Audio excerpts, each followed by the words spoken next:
I was recently listening to the final chapter of The Secret War by Max Hastings.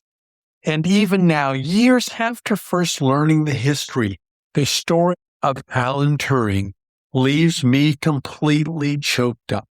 Alan Turing, a man who helped defeat the Nazis, was chemically castrated by the very government he helped save. I asked Notebook LM to tell you the story because I don't think I can. It is arguably one of the cruelest ironies in the history of the modern world. Imagine a man who saves millions of lives. And I don't mean that metaphorically. I mean a man who actually shortens the deadliest war in human history by 2 years. Yeah, keeping entire cities from being bombed and keeping soldiers out of the trenches. You expect statues for that, right? Right. Parades. A knighthood at the very least. Absolutely. But instead, the government he saved turns around, breaks into his home, strips him of his dignity, and forces him to undergo this barbaric medical procedure that fundamentally destroys who he is. It sounds like some kind of dystopian fiction, but this is the very real history of Alan Turing. Today, we are doing a deep dive into the source material on Turing. We've got his Wikipedia biography and a really moving reflection text on his treatment. And our mission today is to unpack the hidden history of a queer icon. Right, because we aren't just talking about the tech today. No, we're talking about a man whose identity was criminalized by the very democracy he protected. And especially for you listening, if you're part of the queer community and maybe haven't heard the full background of Alan Turing, this is going to be a heavy one, but it is so necessary. It is. Most people know the name. Maybe you know he cracked the Enigma code. But to understand why his death was such a tragedy, we have to look at his life. His first love, the crushing pressure of his war work, and the philosophy that actually drove him. And the big what if that haunts this entire story. If he hadn't been persecuted, what else would he have solved? That is the question we should all be asking by the end of this. So let's rewind. Before he was a war hero, before he was branded a criminal, he was just a kid. And apparently a very smart one. Oh, incredibly smart. Even his primary school headmistress spotted it right away. The biography quotes her telling his parents, "I have had clever boys and hardworking boys, but Alan is a genius." Wow. But you have to picture the setting here. This is the 1920s British public school system. Very rigid. Exactly. Rigid, obsessed with sports and classics. And here comes Alan, who is eccentric, messy, and totally obsessed with science. He really didn't fit in. So he was the classic outcast genius. Until he wasn't. At Sherborne School, he met Christopher Morcom. And this is a pivotal moment. This isn't just a study buddy from what the text says. No, not at all. This is the emotional core of Turing's entire life. Christopher was a year older, small, slight, but intellectually, he was Alan's absolute equal. So for the first time, Alan wasn't alone. Right. They shared everything. Astronomy, math, codes. They would pass these notes in class, deciphering ciphers. It was this intense romantic friendship. Christopher was Alan's first love. I can imagine how huge that is for a kid who feels like an alien, finally finding your person. It was everything. Alan absolutely worshipped him. But there's a tragedy built into this right from the start because Christopher had bovine tuberculosis. Which back then was... a ticking clock, yeah. In 1930, Christopher died suddenly. He was only a teenager, and Alan was just completely shattered. How does a teenage boy even process that kind of grief? Especially when he probably couldn't express the romantic nature of it to anyone around him. He processed it through his intellect. And this is where the reflection text gets really fascinating. He wrote these letters to Christopher's mother that are heartbreaking. He told her, "I know I must put as much energy, if not as much interest, into my work as if he were alive, because that is what he would like me to do." He's taking on the burden of 2 lives. He is. But it goes deeper than that. In his grief, Alan became obsessed with the question of the spirit. He wanted to know, if the body dies, does the mind survive? Can a mind exist without a biological body? Wait, are you saying what I think you're saying? I am. The seeds of artificial intelligence, the very idea that thinking can be separated from flesh, likely came from a teenage boy trying to figure out if his dead first love was still out there somewhere. That completely reframes the cold, logical computer for me. It's born out of love and loss. It's basically a mechanism for grief. He creates this concept that the mind is just software. And if you can replicate the software, maybe the person isn't totally gone. So keeping that in mind, he goes to Cambridge, then Princeton. And in 1936, he publishes this groundbreaking paper on computable numbers. This is the big one. Help us out here. Why is a paper on numbers so critical? Because before this paper, the word computer actually meant a person, usually a woman sitting at a desk doing math. Machines in 1936 were single-purpose. A toaster toasts. A calculator adds. They were hardwired. Right, you couldn't tell a toaster to suddenly become a radio. Exactly. But Turing imagined what he called a universal machine, a machine that could do anything if you just gave it the right instructions. He realized you could separate the hardware from the logic. He invented software. He invented the fundamental architecture of the digital age. The phone you were listening to this on, the laptop, they are all Turing machines. He conceptualized this back in 1936. So he's mapped out the future of technology. But the present is about to catch up with him real fast. It's 1939, and war breaks out. And the eccentricity that made him an outcast at school made him an absolute legend at Bletchley Park. Bletchley is the secret code-breaking center.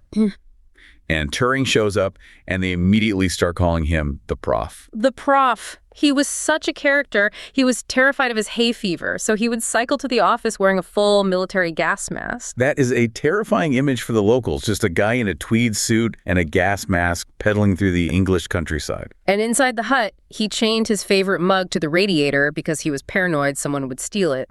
But beneath all those quirks, he was facing an impossible math problem. The German Enigma. Let's break down the Enigma. People know it was a hard code, but why was it considered entirely unbreakable? Because it wasn't static. It was a machine with rotors. Every time you pressed a key, the rotor spun, changing the electrical circuit entirely. So if you pressed A 3 times, it might come out as G, then P, then X. So you can't just look for patterns and say A equals G. No. And the Germans changed the starting rotor settings every single day at midnight. There were something like 159 quintillion possible settings. Quintillion? It's a number so big it's meaningless to the human brain. If you had 10,000 people checking one setting a minute, it would take longer than the age of the universe to check them all. And they only had 24 hours before it changed again. So it's humanly impossible. Which is why Turing said, it's not a human problem, it's a machine problem. He needed a machine to beat the machine. Enter the bomb. The bomb, this massive, ticking, whirring electromechanical beast. Now, a lot of people think the bomb just found the answer, but it didn't do that. It found the lies. What do you mean by that? It used logic. Turing knew the Germans were rigid with their protocols. They would sign off messages with Heil Hitler or send a weather report at the exact same time every morning. Okay, so he had a crib, like a cheat sheet. Right, so he could tell his machine, assume these encrypted letters mean weather report. The bomb would then race through the wheel settings looking for electrical contradictions. If the circuit implied that the letter A was connected to A, that's physically impossible in an Enigma machine. The bomb would know this setting is a lie and instantly click to the next one. It wasn't searching for the needle in the haystack, it was blowing away the hay. Perfectly put. It mechanically discarded the billions of wrong answers until only a few plausible ones were left for the human codebreakers to check. And this worked. But it wasn't fast enough initially, was it? The bio mentions this amazing story about a letter to Churchill. This really shows Turing's backbone. The military brass didn't get what he was doing. They were underfunding Bletchley. So Turing and his team broke the chain of command. They wrote a letter directly to Prime Minister Winston Churchill saying, "We can win this war, but we need resources now." That's incredibly risky. That's court-martial territory. It is, but Churchill read it, and he instantly recognized the urgency. He slapped a red sticker on it that said, "Action this day." Action this day. It meant give them everything they want. Right now, no arguments.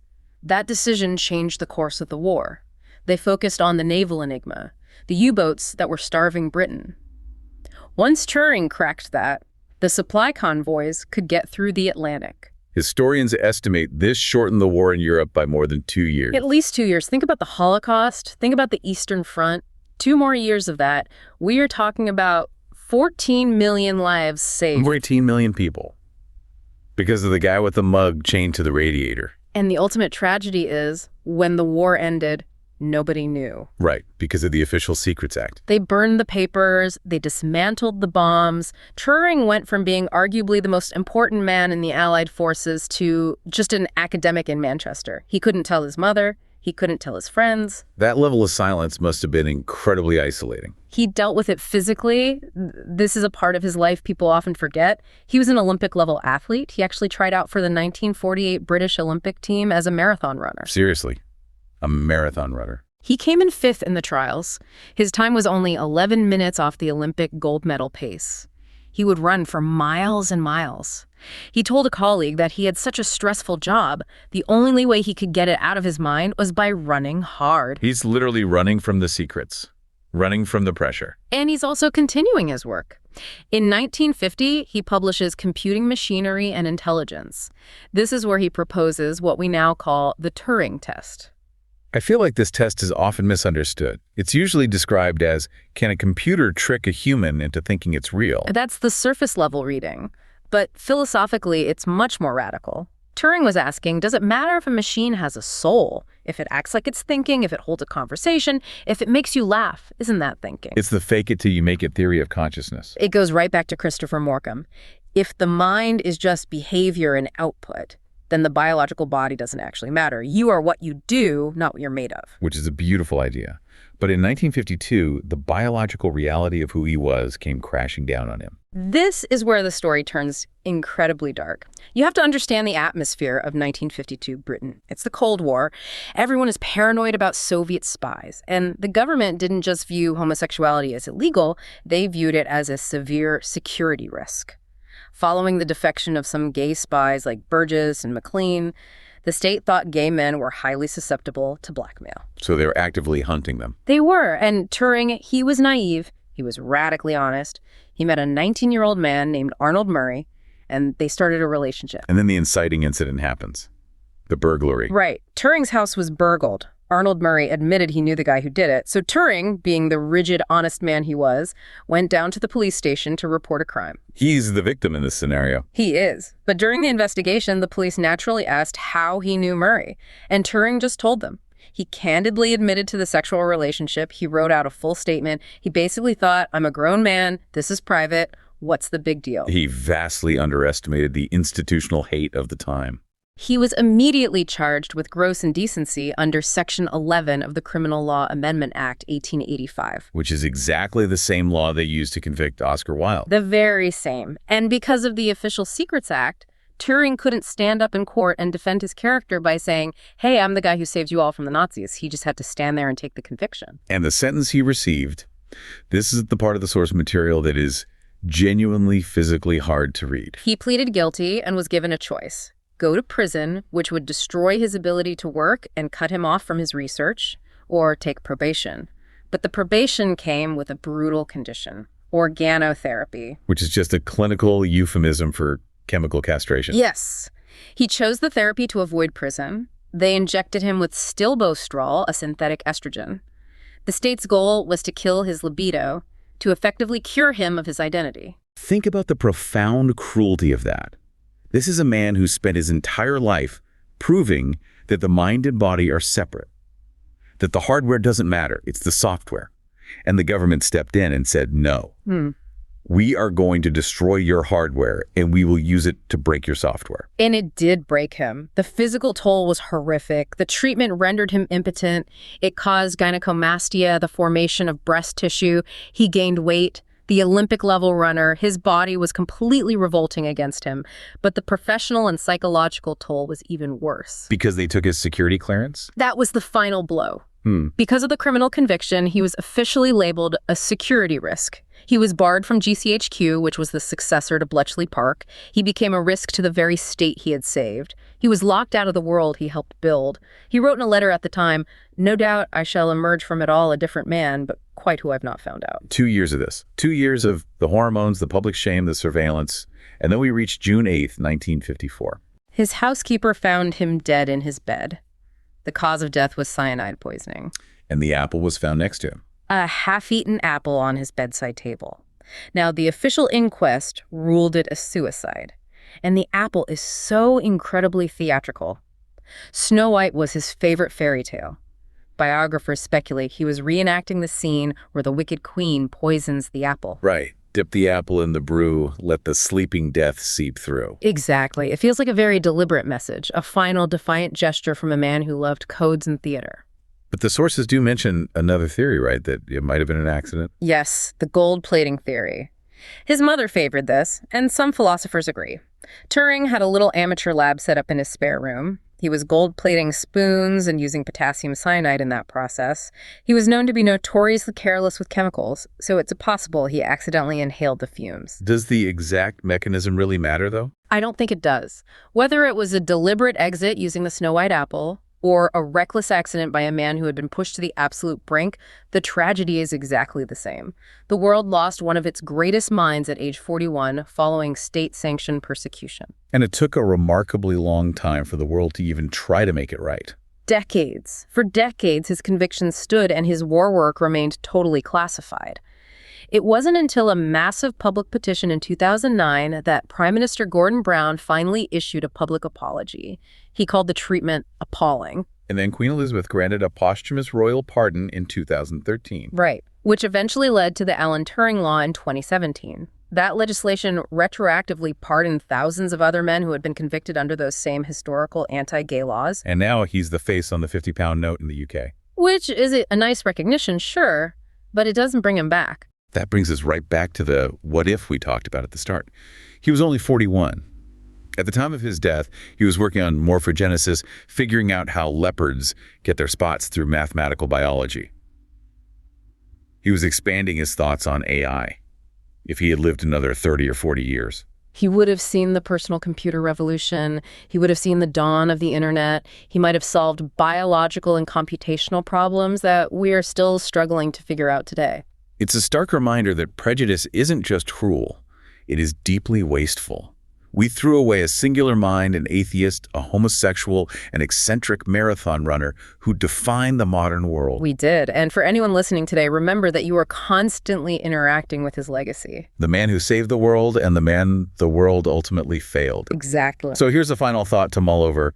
When you pull out your smartphone today or boot up your laptop, ask yourself if you're just looking at a machine or if you're looking at the legacy of a man desperately trying to keep the spirit of his first love alive. Thank you for joining us on this deep dive. This is Elton Sherwin. Stay safe, be brave, and God bless.